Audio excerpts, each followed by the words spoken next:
తల్లి ప్రేమకు కూడా తెలియని దైవ రహస్యం. చిన్న కృష్ణుడి నోట్లో దర్శనమిచ్చిన సమస్త బ్రహ్మాండం. ఆ కథ ఏంటో తెలుసుకుందాం. గోకులంలో ఒకరోజు చిన్న కృష్ణుడు యశోదమ్మకు తెలియకుండా మట్టి తిన్నాడు.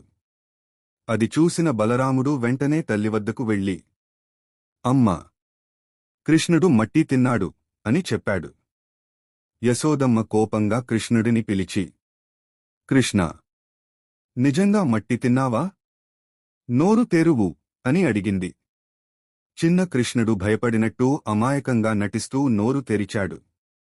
కాని ఆ చిన్న నోట్లో యశోదమ్మ చూసింది మాత్రం సాధారణం కాదు. ఆమెకు భూమి కనిపించింది. సూర్యుడు, చంద్రుడు కనిపించారు. నక్షత్రాలు, ఆకాశగంగలు కనిపించాయి. సమస్త సృష్టి, మొత్తం బ్రహ్మాండమే కనిపించింది. ఆ దివ్య దర్శనం చూసి యశోదమ్మ ఆశ్చర్యంతో నిలిచిపోయింది.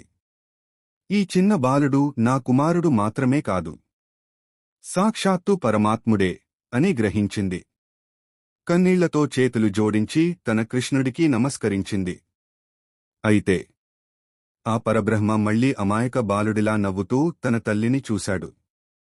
అమ్మ ఒడిలో ఆడుకున్న ఆ చిన్న బాలుడు సాక్షాత్తు జగన్నాథుడే, శ్రీకృష్ణ పరమాత్మ. ఈ కథ